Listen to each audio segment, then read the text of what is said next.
Estamos una vez más aquí en este capítulo estudiantil de Ashra de Colombia, la Universidad de Santo Tomás. En esta oportunidad vamos a tener una conferencia del ingeniero Juan Ignacio. Juan Ignacio es ingeniero electrónico, especialista en gerencia de proyectos, marketing y gerencia comercial, magíster en administración de negocios internacionales con más de 2 décadas de experiencia en infraestructuras críticas. Actualmente es consultor senior y ponente reconocido de tecnología para infraestructuras inteligentes y sostenibles. Ha liderado proyectos interdisciplinarios en América Latina enfocados en sectores como aeroportuarios, hospitalarios y centros de datos de gran escala.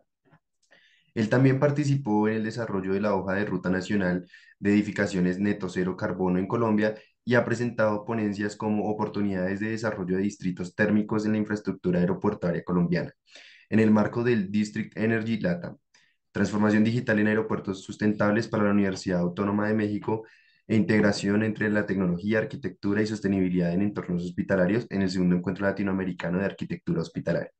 Así que, ingeniero, muchas gracias por su tiempo y bienvenido sea. Gracias, Nicolás. Buenas tardes. ¿Me copias? ¿Me confirmas bien si estamos escuchando bien el audio? Sí, señor, sí se escucha bien. Muy bien, perfecto.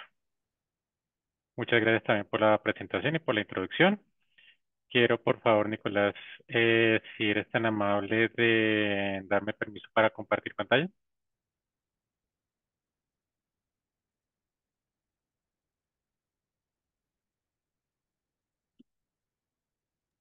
Intenta compartir, creo que ya no.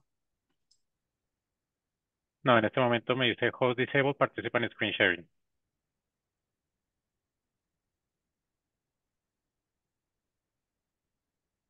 Ah, ok, vale, listo. Ya.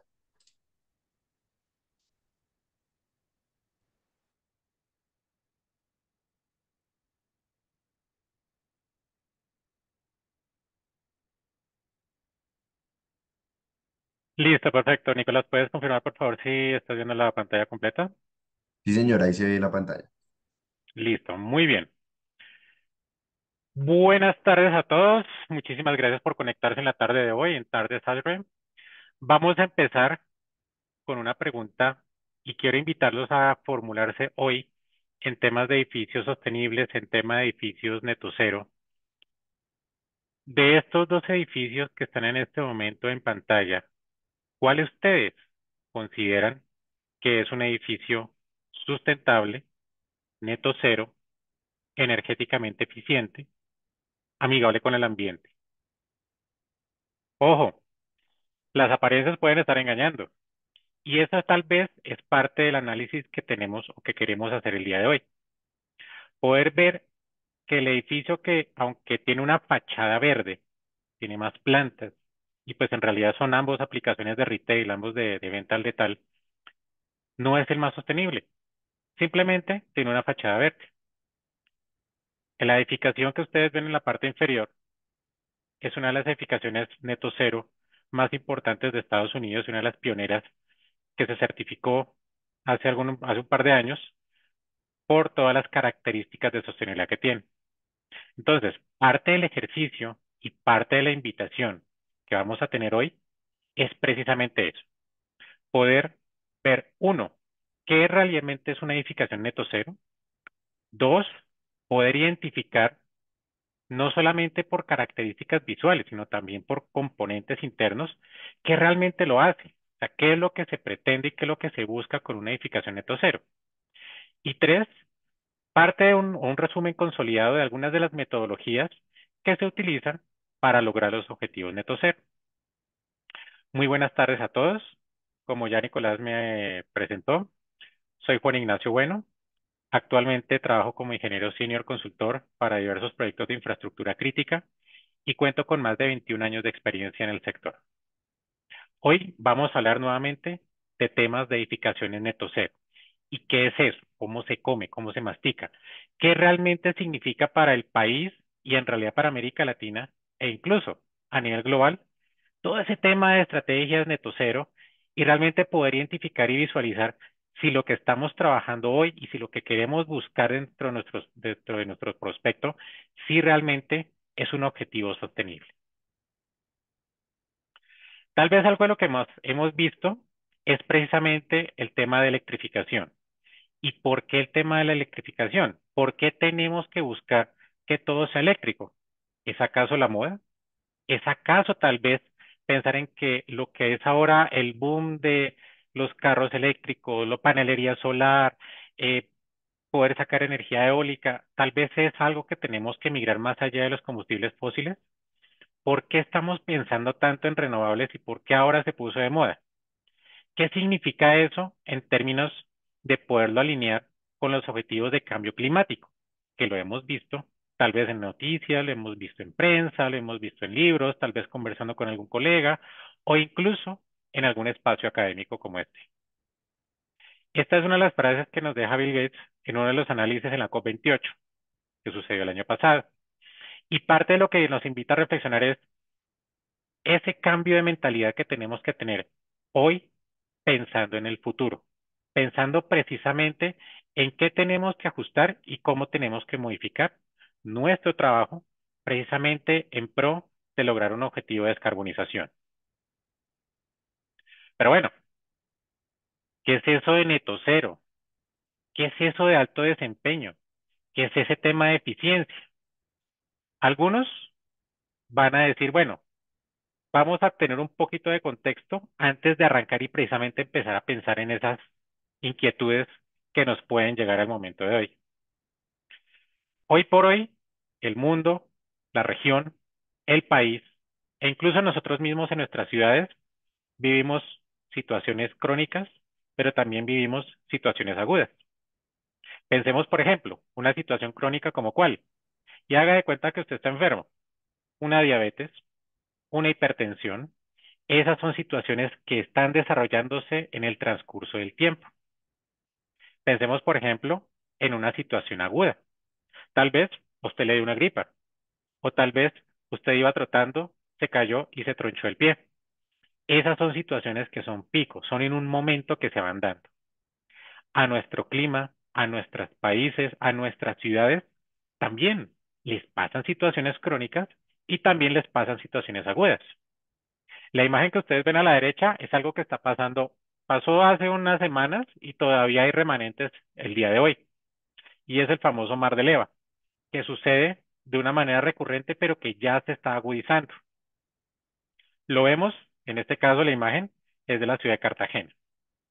También tenemos otras situaciones crónicas que están precisamente pensadas en equipos o sistemas de aire acondicionado que tal vez estén siendo mal controlados. Edificaciones que o bien por su construcción o bien por su antigüedad y su deterioro están empezando a tener filtración de agua y pues acumulación de humedad. Tal vez son edificaciones que tienen una mala calidad del aire o incluso que encontramos que tienen una red eléctrica inestable y que definitivamente es una red eléctrica exterior que no está dentro de nuestro control. En esas situaciones agudas vemos, por ejemplo, que estamos tranquilamente en nuestra edificación, llovió una tormenta eléctrica, hay una descarga atmosférica y nos dañó media edificación. También podemos ver que en algún momento pues, se rompa un tubo, algo tan sencillo como eso, pero que impacta gravemente en la operación de la edificación. E incluso, si estamos hablando hoy de conceptos como IoT, el Internet de las Cosas, que todo ahora está conectado, todo se lleva a la nube, toda la información viaja de alguna forma hacia un centro de datos o un centro de cómputo donde se analiza información y vuelve y regresa, tenemos que pensar también en una situación aguda muy importante, y es un ataque cibernético. Es decir, ese paralelo entre una enfermedad de carácter crónico o una enfermedad de carácter agudo, lo podemos hacer también con nuestro clima el día de hoy. Y es por eso que entonces cuando analizamos ese entorno urbano, lo estamos viendo, tal vez en la imagen que estamos viendo en este momento, asociado a nuestra ciudad. Y es una fotografía común y corriente que uno puede tomar desde un edificio, desde los mismos cerros orientales, desde Monserrate, en donde vemos efectivamente cómo está la contaminación en nuestras ciudades. Más por eso, hablemos también de Medellín, hablemos de Cali, hablemos de ciudades en nuestra región, México, Santiago de Chile. Y ahí es donde vemos que efectivamente esa acumulación de material particulado y de contaminación hace cada día más difícil el vivir en nuestras ciudades. Sin embargo, si lo vemos desde el punto de vista entorno urbano, vamos a darnos cuenta que más del 70% de energía está acumulada en las ciudades. Es decir, ahí es donde tenemos que enfocarnos. Y adicionalmente a eso, dependiendo de donde esté la ciudad, podemos darnos cuenta que entre un 40 y un 50% del consumo energético está en los equipos de ventilación, calefacción y o refrigeración. Con ese tema del material particulado, entonces vamos a darnos cuenta cuántas muertes o cuántas enfermedades hay al año causadas por ese material. Pero hoy lo que no nos compete es hablar del tema del transporte, de la movilidad. Tal vez un poquito lo vamos a tocar. Sin embargo, que ese material particulado ingrese a nuestras edificaciones y nos afecte la calidad del interior. Ahí sí es donde tenemos que empezar a pensar cómo lo tenemos que manejar. Es por eso que ahora sí, preguntémonos para cada uno de nosotros, ¿qué es una edificación sostenible de alto desempeño? Para algunos, es una edificación que tiene bajo consumo de energía de agua. Ok, puede ser. Para otros, puede ser una edificación que tenga un bajo impacto o que realmente impacte positivamente la localidad circundante, cómo se desempeñan sus vecinos. Puede ser. Otros dirán, no, sabe que para mí una edificación puede ser aquella que me dé un alto retorno de inversión para mí como inversionista, donde yo pongo un dinero, construyo, vendo mi proyecto y genero un ingreso. Es válido. Alguien que esté más bien en el entorno de la operación dirá, no, para mí una edificación sostenible de alto desempeño es aquella que no me moleste. Mientras menos me moleste, muchísimo mejor. Es decir, donde tenga una operación y un mantenimiento totalmente fluidos. Dependiendo a cada persona que usted le pregunte, puede que logre una respuesta diferente. Hoy por hoy, el Consejo Colombiano de Construcción Sostenible nos comparte esta definición en la hoja de ruta nacional del acelerador neto cero carbono. Vemos cómo en una definición tenemos varias palabras clave. Y en términos del entorno construido, hablamos de una edificación que es eficiente, es decir, utiliza de una manera correcta, adecuada y en menor proporción sus recursos. También encontramos la palabra resiliencia, es decir, una edificación que no solamente es capaz de existir, sino que puede soportar diversas inclemencias, no solo externas, sino también internas. Adicionalmente vemos un concepto que tal vez nosotros perdemos del radar y es el ciclo de vida. Verlo desde el momento en que se planea, se diseña, se construye, se opera, se actualiza y entra en demolición esa edificación. Todo este ciclo de vida efectivamente hace parte de esa edificación. Y ahora finalmente sí encontramos un balance neto, cero de emisiones carbono, que es correspondiente a lo que yo utilizo para operar como edificación y lo que yo genero como edificación para poder operar de una manera adecuada. Una vez hemos visto esta definición, entonces veamos algunos de los componentes. ¿Qué componentes tenemos en una edificación neto cero? Recordemos, por supuesto, que el análisis de edificación en neto cero tiene tres grandes alcances.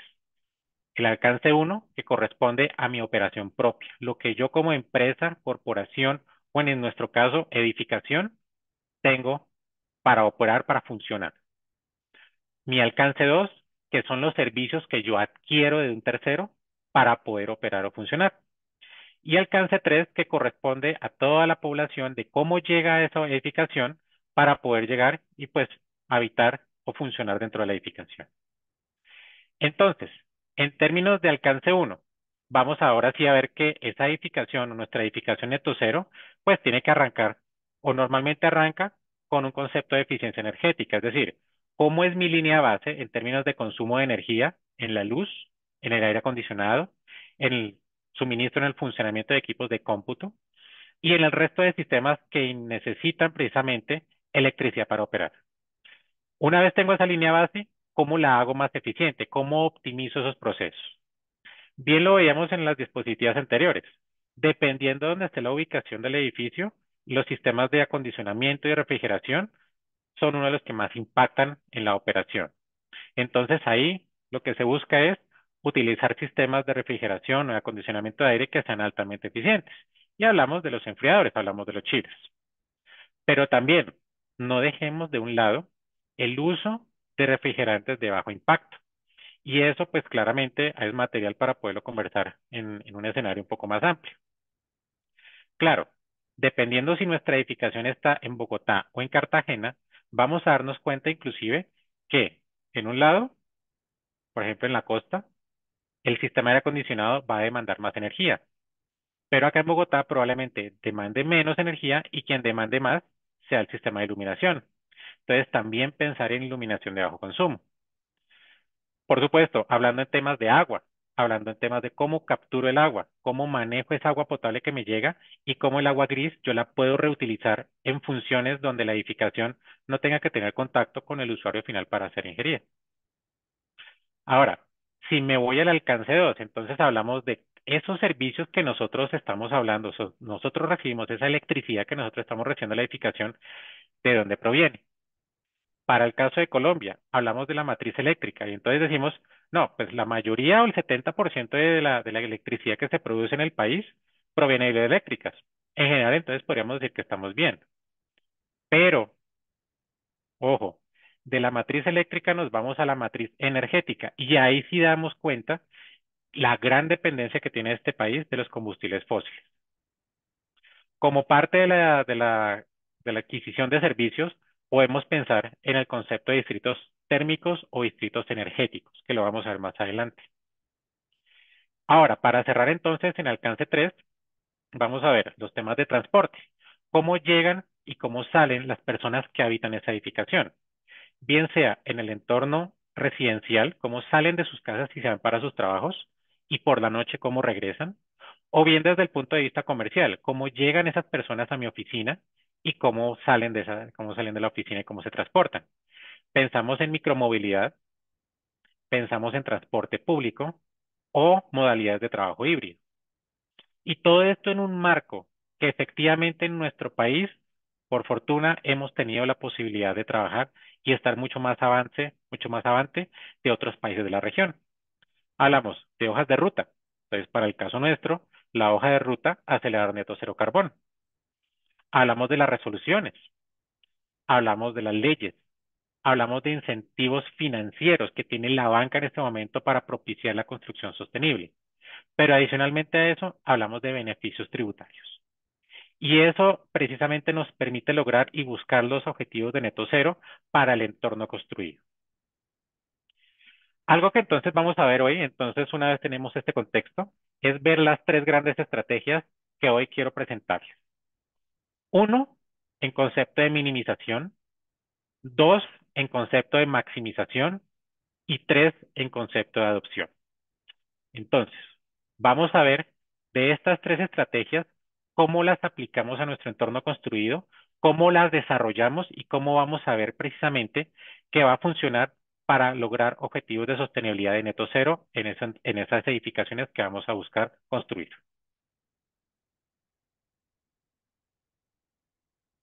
Empecemos entonces con la minimización.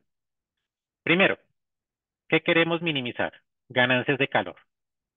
Entonces buscamos tener acciones que conlleven a esas acciones a esa minimización de calor. Pensamos entonces en la planeación y el diseño del proyecto. Hablamos entonces de la arquitectura. ¿Cómo se está diseñando la envolvente? ¿Qué condiciones de clima local tengo que tener en cuenta al diseñar mi edificio? ¿Cómo lo estoy implementando y si lo voy a implementar en Cali, en Villavicencio, en Tunja o en Bucaramanga? ¿Qué colores y qué materiales tenemos que utilizar? Pensar entonces si ese índice de reflectancia, si realmente va a ser útil para esa edificación. Si precisamente tenemos que utilizar materiales con un gran aislamiento térmico, o bien para propiciar que el calor que se está acumulando evacúe la edificación, o bien si estamos en un clima frío para que la temperatura se pueda mantener la mayor parte del tiempo. Ahora, en edificaciones donde se puede hacer, porque por supuesto no todas tienen esa posibilidad, pensar en la orientación del edificio, pensar en las cubiertas, en las fachadas y en la ventanería. Y ahí es donde analizamos el diseño de las aperturas. Dependiendo de la orientación, dónde van a quedar las ventanas más grandes. Dependiendo precisamente de eso, qué protección solar le vamos a incorporar tanto a la envolvente en términos de ventanería, como adicionalmente esa ubicación en términos de la relación ventana-muro. Ventanas que estén dando al oriente, ventanas que estén dando al occidente, más pequeñas que aquellas que estén dando al norte o al sur. En algunos casos, por supuesto, el lote y la ubicación y la construcción de la edificación, pues definitivamente nos van a restringir el criterio. Pero mientras más podamos analizar esto, pues mucho mejor. Pensamos entonces en sombras naturales, los famosos voladizos, las contraventanas, vegetación natural y por supuesto la xerojardinería. Claro, eso está pensándose en términos de si yo utilizo vegetación nativa para hacer sombras, para proteger la envolvente, para proteger esa edificación, ¿cómo la tengo también que cuidar? Que tiene que ser vegetación local, que me demande también o no me demande tantos recursos para poderla mantener, porque pues sería un poco contradictorio que tenga que disponer plantas para que tenga que consumir una mayor cantidad de agua, pues regándolas y manteniéndolas vivas. Cuando hacemos entonces ese cálculo de demanda, tenemos que tener en cuenta algunas consideraciones. Una, por ejemplo, considerar que si esa envolvente me permite prescindir del acondicionamiento de espacios. Y aquí hay un punto bastante importante. Normalmente, si ustedes se dan cuenta, estamos hablando de tardes ASRE. Hablamos de ASRE, hablamos de certificaciones de sostenibilidad como LEED, vamos a tocarla más adelante.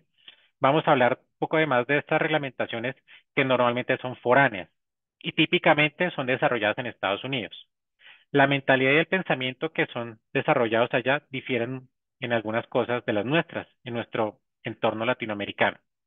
Entonces, normalmente allá se piensa típicamente o el diseño está caracterizado, la norma está pensada para que de una vez montemos sistemas de acondicionamiento mecánico. De una vez normalmente implementemos todo iluminado de manera artificial. Nosotros en América Latina y parte del desarrollo de construcción sostenible que se ha hecho en la región, no solamente en Colombia, sino en México, en Costa Rica, en los demás países, está precisamente en pensar en cómo prescindo del acondicionamiento del aire de manera mecánica y cómo lo hago de manera natural. Y esta es parte de la primera consideración que tenemos hoy en la minimización de calor. Ahora, también hay que pensar, ¿ese tipo de edificación necesita un tratamiento de aire específico o un acondicionamiento específico? Por supuesto, es diferente pensar en una edificación residencial en Barranquilla a una edificación hospitalaria, también en la misma ciudad, porque las condiciones no solamente son diferentes en términos de operación, sino del usuario final y del tratamiento que tengo que hacer al acondicionamiento del aire. Ahora, si esa edificación está diseñada, orientada, ¿qué construcciones tiene a su alrededor? Es decir, ¿cuál es su entorno? Recordemos siempre que la edificación no funciona sola, siempre hace parte de un entorno urbano que normalmente está afectándola de una manera positiva o de una manera negativa. Ahora, también hay que pensar en algo súper importante y es la evolución horaria, no solamente en temas de largo plazo, es decir, cómo se comporta el clima de manera anual, sino en un régimen transitorio. ¿Cuáles son las horas donde más radiación solar tengo? ¿En qué momentos del año o en qué momentos de la semana yo estoy esperando lluvias? Nos está pasando en algunas ciudades. Entonces, parte del ejercicio de hoy que quiero invitarlos es analicen para futuros escenarios, no para los actuales. Y parte de eso entonces es, esta gráfica que tenemos en este momento está asociada precisamente a las proyecciones de cambio climático que vamos a tener en el país. Si se dan cuenta, el modelamiento de cambio climático no solamente se hace con una forma o de una manera, de una metodología, sino existen múltiples metodologías. Sin embargo, cada curva que ustedes pueden ver en la gráfica nos da a decir que el clima en nuestro país va a crecer, se va a calentar más. ¿Y eso qué significa? Que si diseñamos aire hoy con unas condiciones de clima, probablemente en unos 10 años o 20 años, ya esa edificación, ese diseño no vaya a ser el más óptimo. La temperatura, por ejemplo, de bulbo húmedo, hoy probablemente es una, en 5, 10 años, 15 o 20, varíe. Y eso va a hacer que nuestro sistema de aire acondicionado se vuelva ineficiente. Tenemos entonces también el cambio en sistemas energéticos. Como en un momento lo vimos y hace por lo menos unos 10 años nadie hablaba de paneles solares. o tímidamente se tocaba en algunos escenarios académicos. Hoy por hoy, todo el mundo tiene conversaciones sobre panelería solar, energía eólica, y eso hace parte del ejercicio. ¿Cómo adapto, cómo pienso mi edificación para poderla vincular a esos nuevos sistemas energéticos? Y claro, en temas de cambios de los sistemas demográficos. Veíamos en una de las diapositivas anteriores que las ciudades son las que más están concentrando el consumo energético. Hoy por hoy, encontramos que más o menos en América Latina las ciudades pueden concentrar entre un 50 y un 60% de la población de un país. Esperamos que para el 2050 esos números se incrementen entre un 60 y un 70%. ¿Qué significa eso? Más gente, mayor carga térmica y mayor demanda de recursos. Pasemos entonces ahora a considerar la maximización. Ya hablamos de minimización, ahora maximicemos el enfriamiento. Nuevamente, mi primera estrategia o la primera estrategia que se busca en concepto de edificaciones de neto cero es a través de estrategias pasivas. Entonces, cuando hablamos de maximizar, vamos a hablar entonces de buscar priorizar esa ventilación cruzada, es decir, que entre un aire a una temperatura más baja y pueda evacuar la edificación a una temperatura más alta. Y eso nos permita de alguna forma mejorar la calidad del interior. Por supuesto, lo que usted busca es, al final del ejercicio, buscar mejorar el confort de los ocupantes. Pero entonces, ¿qué vamos a encontrar?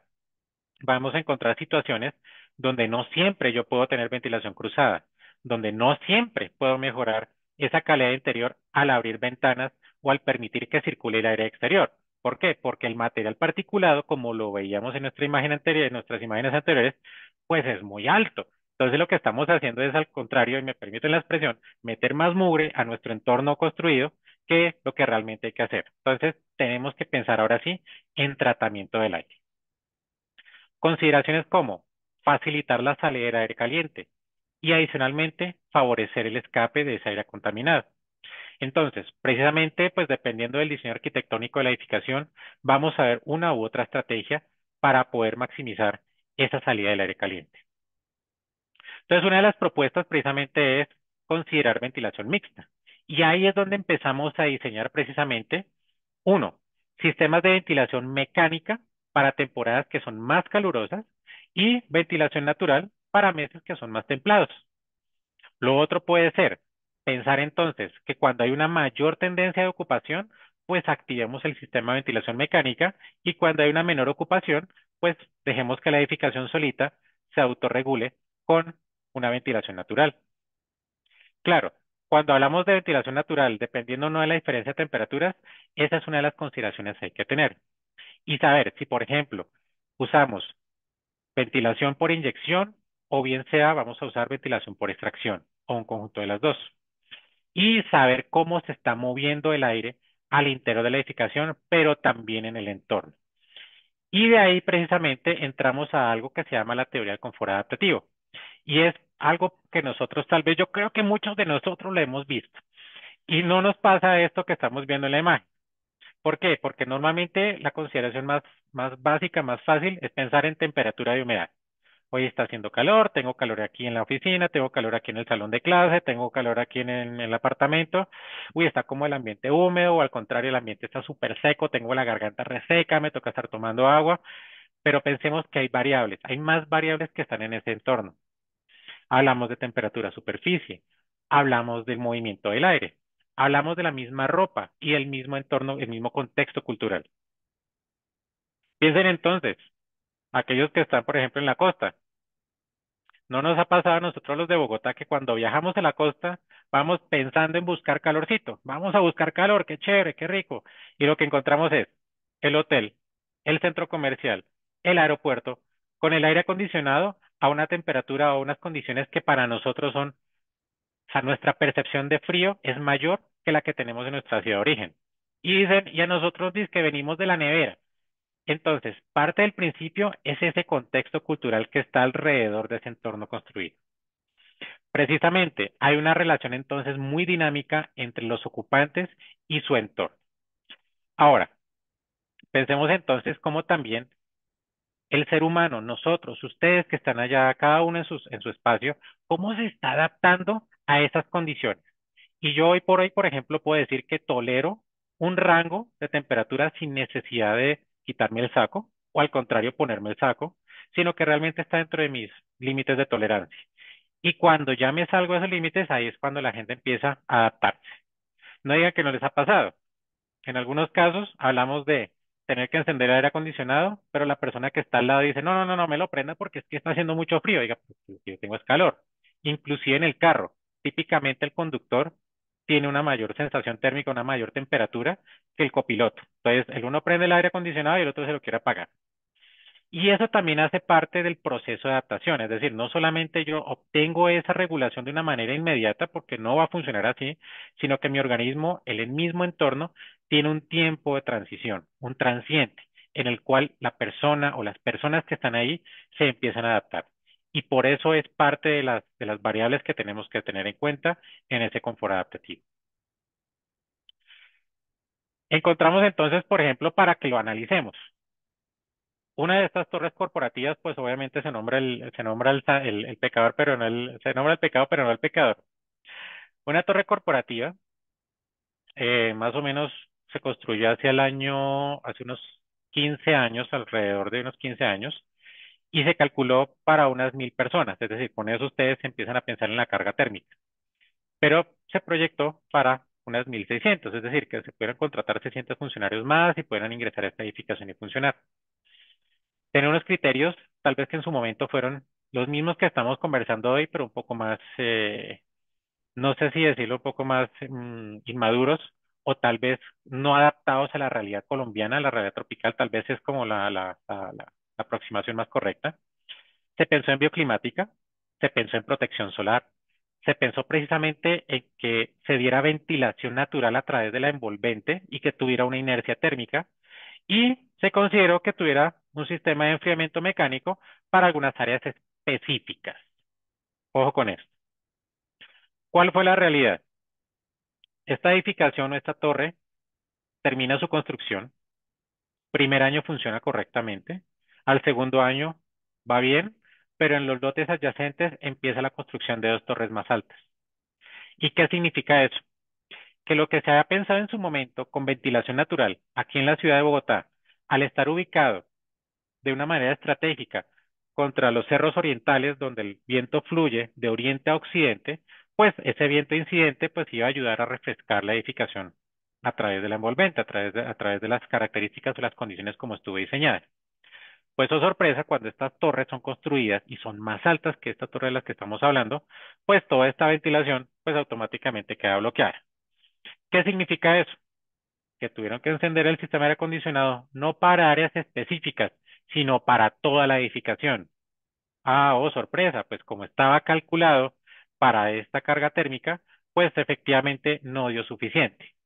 La empresa por fortuna creció mucho, qué bueno, qué exitoso, qué bien, pero al momento en que incluyen más personas, más de las 1600 que estaban calculadas, estamos hablando de unas 2000, 3000 personas, incluso en un momento pico, pues obviamente esa carga térmica también se incrementó sustancialmente. Y el sistema de aire acondicionado no había abasto. Conclusión, ¿usted qué veía? La gente con el ventiladorcito a USB conectado al computador, abanico, o inclusive gente pues que tenía que aguantarse el calor y la radiación solar pues entrando por las ventanas. Entonces este es uno de los casos tal vez en donde analizamos cómo al perder tal vez el criterio o tal vez analizar con un diseño que no fue realizado localmente, pudimos darnos cuenta que el uso o realmente la consecuencia de que el proyecto no hubiera estado adecuadamente considerado en su entorno, precisamente afectó el bienestar de los ocupantes y el confort al interior de la edificación. Pasamos de minimizar, pasamos de maximizar, empezamos hablando de medidas pasivas y en la maximización tocamos algunos puntos con medidas activas. Pero ahora sí, tenemos que adoptarlas. Definitivamente yo con temas pasivos no pude o necesité por las condiciones de la edificación adoptar medidas activas. Recuerden entonces, primero que todo, primero que todo, acuérdense de esto. Cuando yo estoy buscando eficiencia energética, no es que estoy buscando cómo reduzco al máximo el uso de la energía. No. Acuérdense primero que la energía más barata, lo más eficiente, es nunca tener que encender nada. Es básicamente utilizar cero. Ahora, si definitivamente tengo que hacerlo, entonces, ¿cómo lo vamos a hacer? Uno, estamos hablando de edificación en neto cero, es decir, como edificación, como un cero completo. ¿Cómo logro precisamente hacerlo? Entonces, por un lado, tenemos que hacer gestión del agua. Hablamos precisamente de tener equipos de cero, pues en el caso, por ejemplo, de nosotros los caballeros en los baños, los orinales, pues de cero consumo o de muy bajo consumo, para el caso de los inodoros, en los baños de ambos géneros. El tema de almacenamiento. Yo puedo en mi edificación almacenar agua, puedo capturar el agua lluvia y puedo reutilizarla, o puedo tratar aguas grises para volverlas a emplear en otros procesos. Ahora sí, entonces tocamos el famoso tema de la eficiencia energética, que está tan ponderado y tan hablado por todos en este momento y está tan de moda. Entonces, pensar en climatización de bajo consumo, pensar ahora sí entonces en energías renovables. Hablemos entonces de cómo maximizamos la luz natural y definitivamente, si no puedo, entro con luz artificial. Esa luz artificial que sea de bajo consumo. ¿Cómo hago mi automatización y mi monitoreo? ¿Lo necesito en realidad? Pensemos entonces en la gestión de residuos y hablamos de las 4 R de la gestión de residuos en una edificación neto cero. Uno, rechazo productos que me generen residuos, es decir, yo no procuro adquirir productos que en esa edificación me generen residuos. Definitivamente lo necesito, necesito comprar un componente, un elemento. Entonces, procurar que me regenere la mínima cantidad de residuos posibles. Ese componente viene probablemente en una caja de cartón, viene en un empaque de plástico o incluso viene en un protegido por un icopor. Entonces, ¿cuál de estos componentes tiene la menor cantidad o me genera la menor cantidad de residuos? Definitivamente genere residuos. ¿Cómo los reutilizo? ¿Cómo puedo reutilizar esa caja de cartón en otros procesos de la edificación? Ese plástico o ese icopor. Y definitivamente, si no lo pude reutilizar, pues, ok, me toca sacarlo. Entonces, ¿cómo lo saco de la edificación en pro del concepto de reciclaje? Es por esto entonces que hablamos de las edificaciones resilientes. Y entonces nos aparece otra palabra aquí en este momento donde nosotros tenemos que entrar a analizar, que es la famosa resiliencia.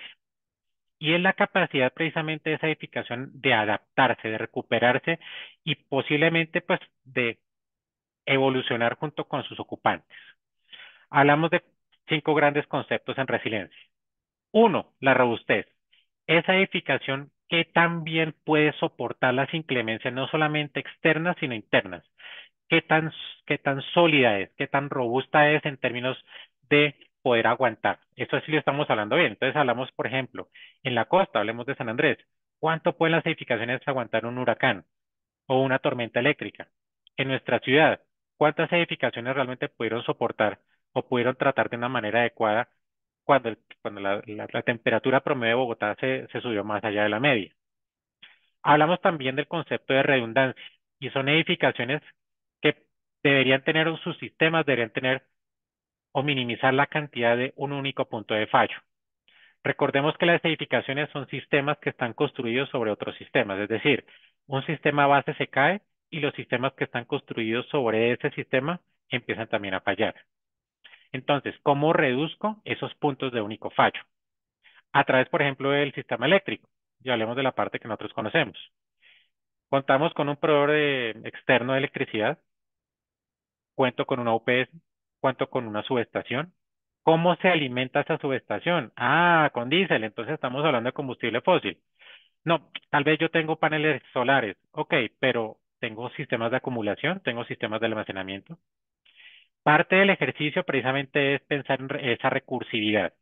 Y es decir, que no solamente dependo de un suministro para que mi edificación funcione, sino que de una manera complementaria puedo tener múltiples fuentes de alimentación o múltiples fuentes para que la edificación pueda funcionar de una manera adecuada.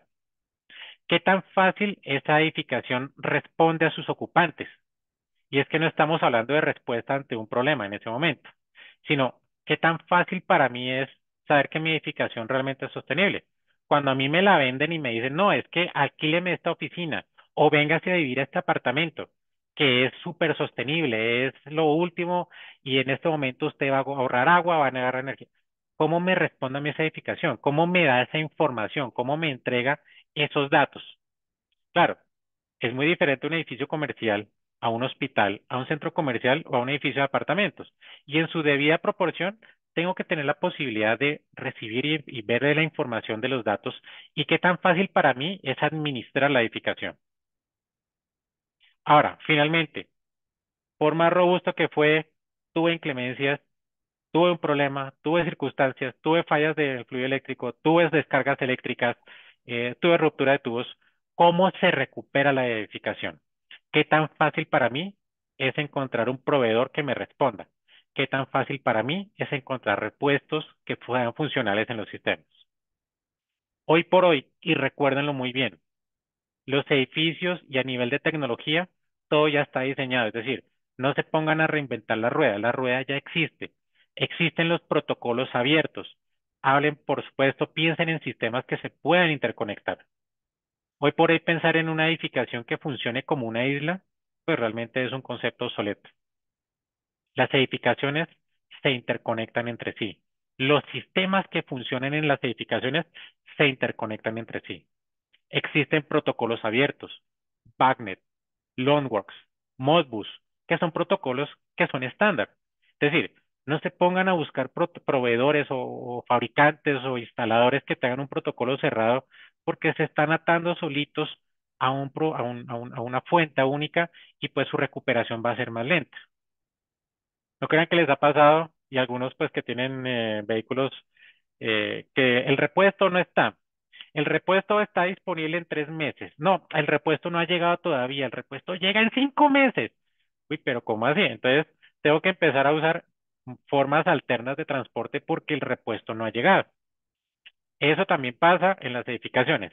¿Cuántas veces nos ha pasado que en edificaciones no hemos podido avanzar en el funcionamiento precisamente porque el repuesto, el refrigerante, el sistema de control de iluminación, algunos de los sistemas principales dejó de funcionar?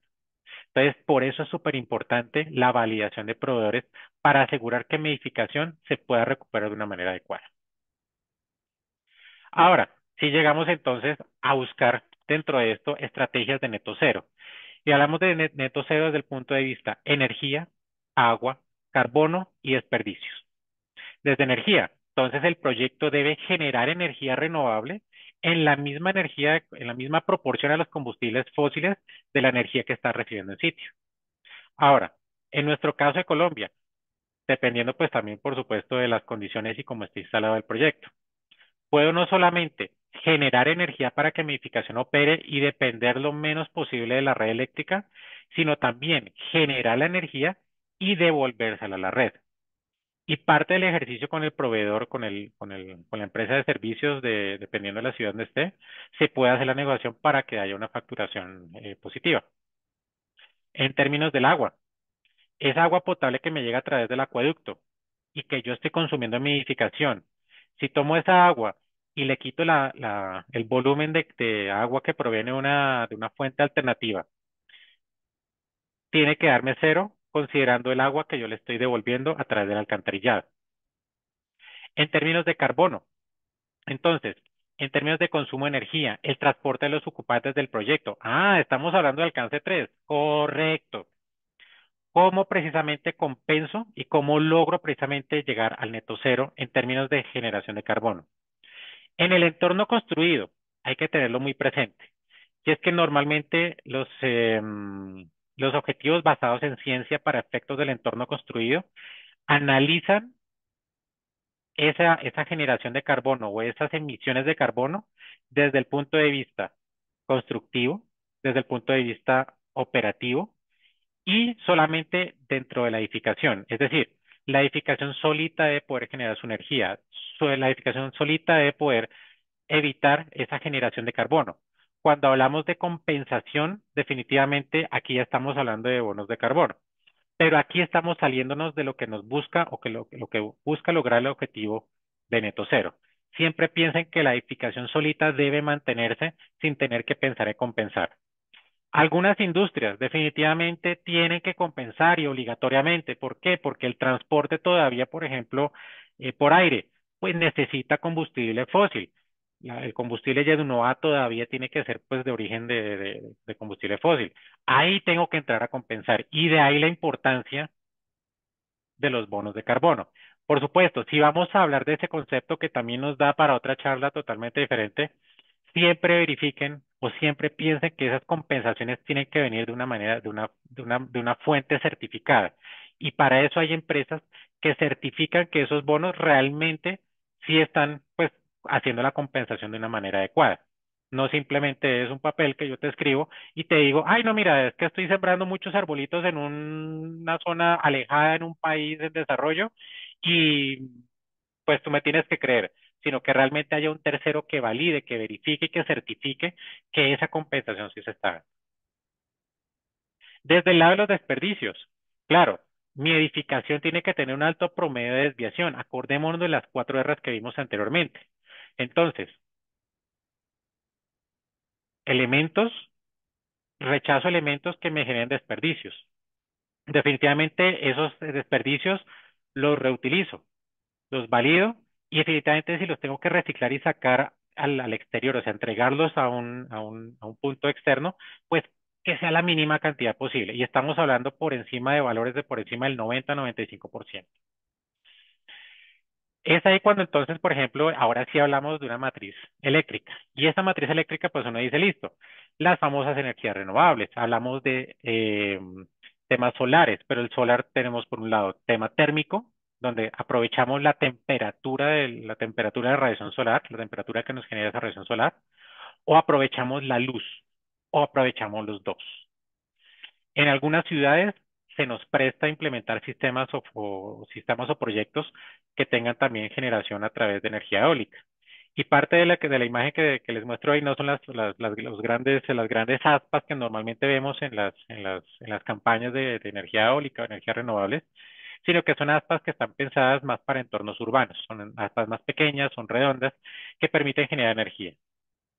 Pensemos entonces que esa no es una solución para todos. Dependerá mucho de la ciudad, dependerá mucho de la circulación del viento, si aplica o no aplica para nuestras. Pensando, por ejemplo, en proyectos o en edificaciones que generan no solamente energía térmica, sino que también pueden generar energía eléctrica. Entonces hablamos de cogeneración y esta edificación que pueda venderle energía eléctrica a edificios adyacentes. Energía que viene de la Tierra, energía que está acumulada en la Tierra, o cómo funciona precisamente para, uno, por un lado, enfriar en temporadas cálidas, o dos, para acumular calor en temporadas frías. Y eso hace parte de la energía geotérmica. Esa edificación que nosotros vimos al puro principio cuando yo les preguntaba cuál era más sostenible, si la que tenía maticas, la fachada verde, o este Walgreens que pues no tiene una facha y no tiene una fachada verde ni nada, pero que es altamente eficiente. Funciona con energía geotérmica.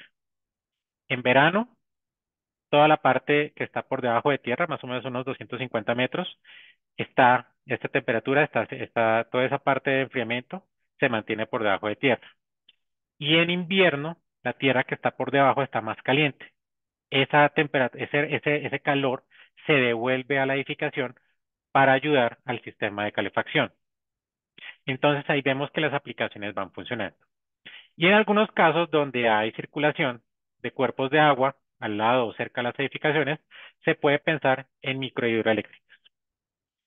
Parte de esos conceptos y por supuesto, hablar de energías renovables también se nos va otra disertación totalmente, nos podemos tirar todo el día hablando de energías renovables. Aquí lo importante es ver los conceptos.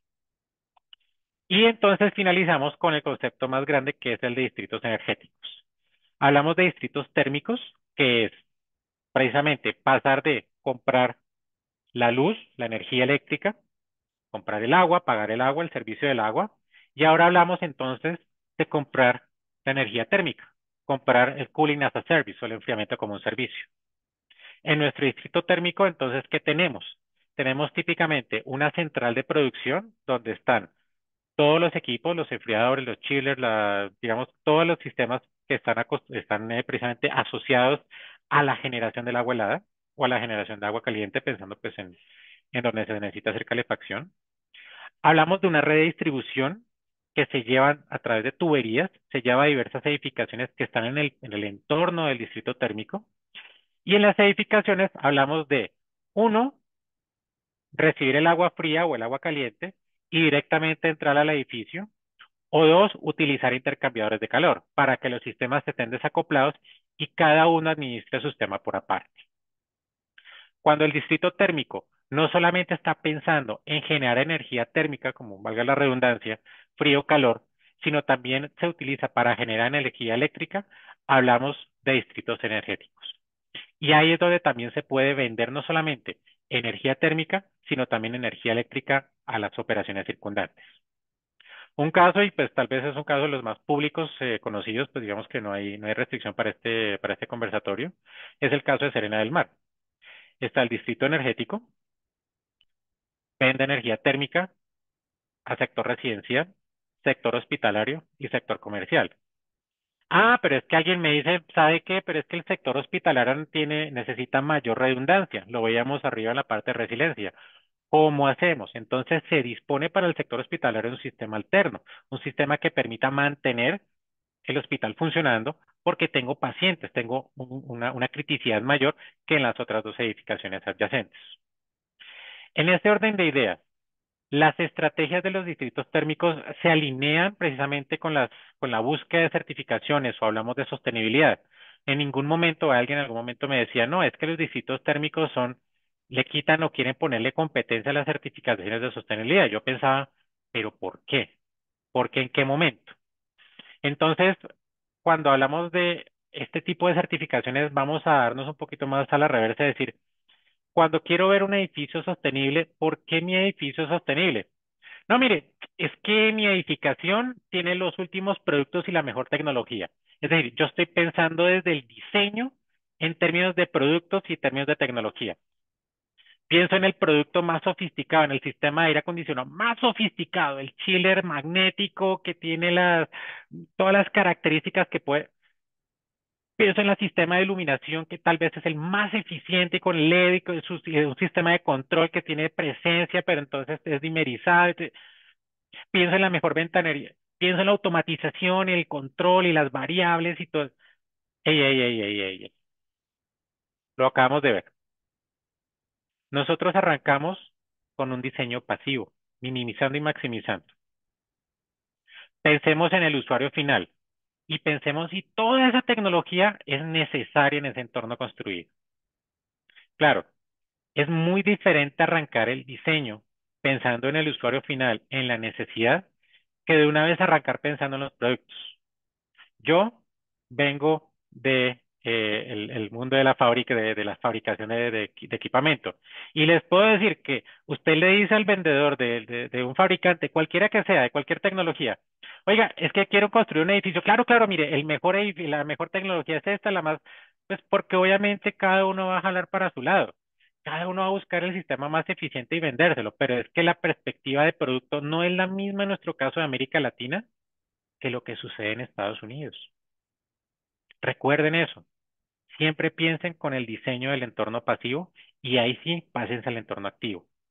No porque no arranquen con el diseño del producto, este fabricante o cualquier fabricante no les va a apoyar. Al contrario, es mejor poder interactuar con un fabricante que sepa y que entienda que ustedes están hablando de un envolvente, que están hablando de ventilación natural y que ahí sí, ¿cómo adaptamos esos sistemas? También pensemos en las certificaciones. Ah, no, es que mi edificación va a ser LEED o va a ser Edge o mis oficinas van a ser web. Ah, ok, no. No porque yo busque una certificación LEED o porque busque una certificación Edge, esa edificación por su naturaleza va a ser sostenible.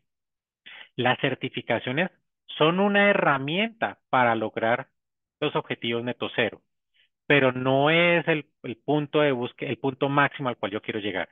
Es una herramienta más que me da una organización, me da una metodología y que algunas son más exigentes que otras, por supuesto, porque de ahí, por ejemplo, si hablamos de LEED, hablamos de una metodología que es más exigente, pero que por supuesto da un mejor retorno de inversión.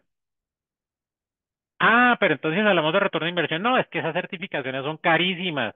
Es que meterle lead o meterle hecho a una edificación, no, eso es carísimo, que tengo que pagar el consultor, tengo que pagar el bioclimático, que no. No, espere. Pensémoslo nuevamente.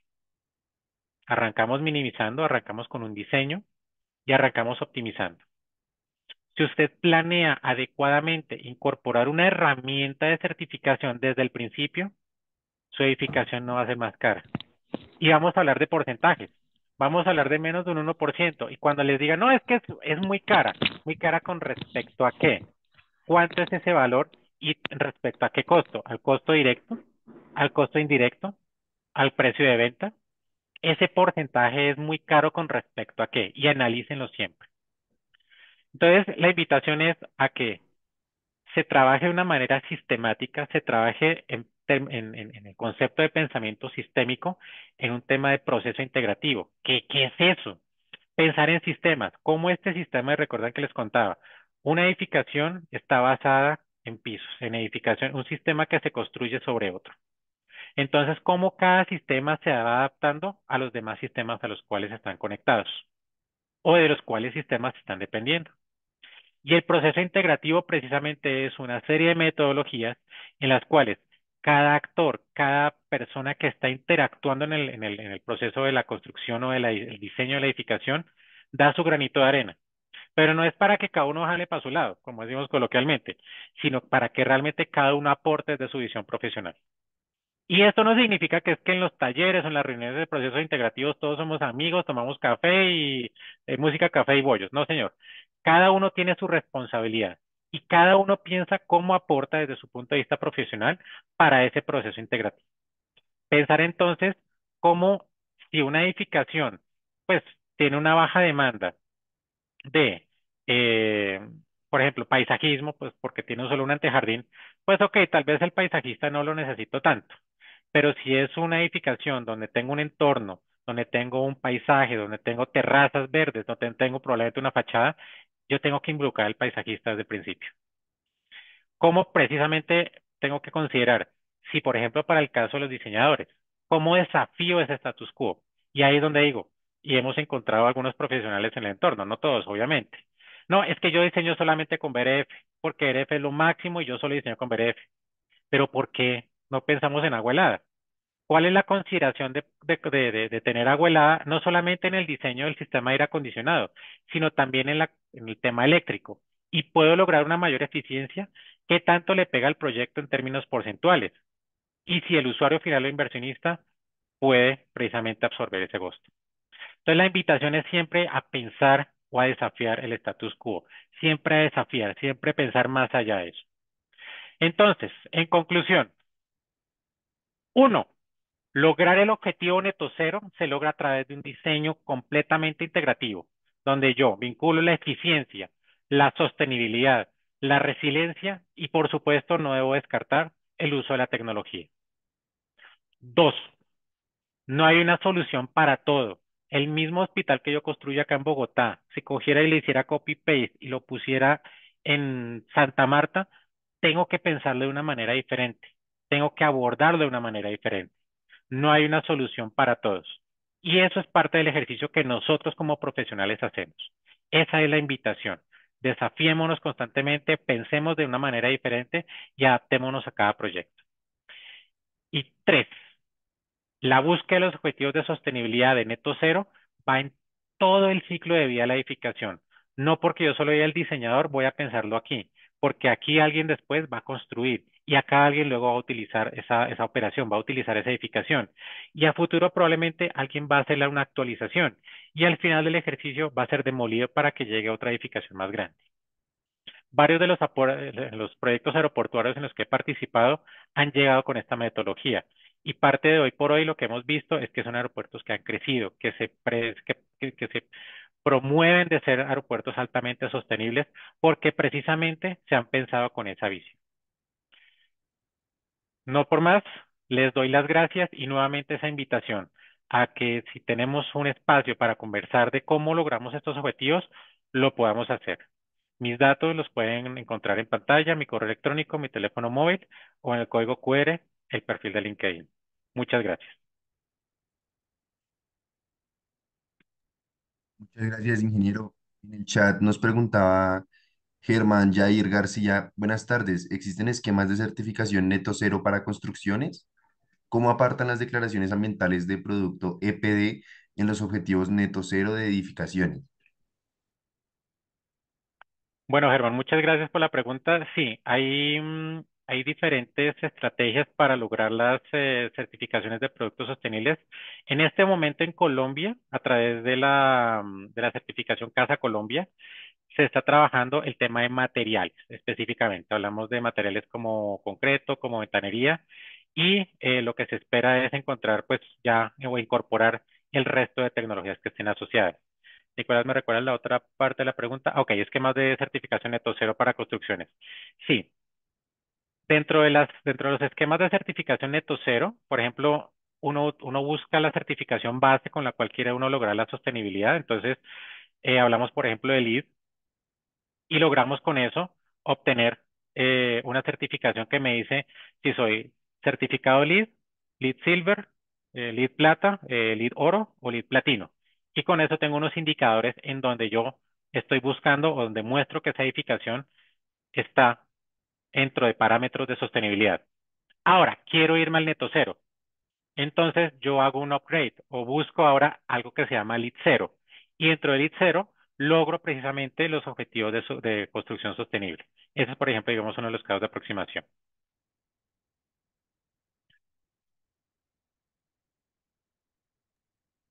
Listo, y Juan Forero nos pregunta, buenas tardes, ¿existe algún tiempo límite por parte del gobierno colombiano para que todos los edificios sean neto cero? La respuesta es sí. Parte del proyecto de la hoja de ruta acelerador neto cero carbono, de las cuales, pues, digamos, hice parte activa dentro del desarrollo, está precisamente ligado a cuáles son los hitos en los cuales Colombia como país quiere lograr esos objetivos neto cero. Al 2030, al 2040 y al 2050. Lo que se busca es que al 2050 las construcciones nuevas sean neto cero.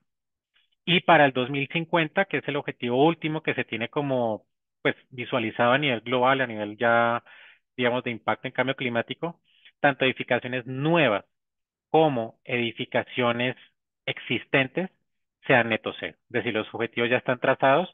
Sin embargo, pues la hoja de ruta pues está sujeta a que se pueda actualizar, porque obviamente lo que estamos viendo y creo que lo vivimos este año cuando todos estábamos, por ejemplo, aquí en Bogotá, hechos un horno entre enero y febrero, es que la consecución del objetivo de 1.5 grados Celsius, lograr estar por debajo, está cada día más difícil. Entonces, para darle vuelta, darle nuevamente volver a la respuesta, sí, hay unas fechas límites, hay unos objetivos trazados y pues obviamente pues se hace por etapas.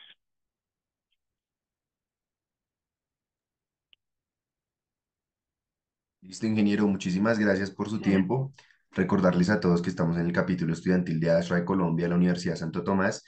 Y nuevamente, ingeniero, muchísimas gracias por su tiempo, por esta interesante conferencia. Esperamos tenerlo en una próxima oportunidad. Y también a todos los asistentes esperamos que cuenten con nosotros para una próxima conferencia. Sin más, muy buena tarde. Hasta luego. Hasta luego, muchas gracias y buena tarde.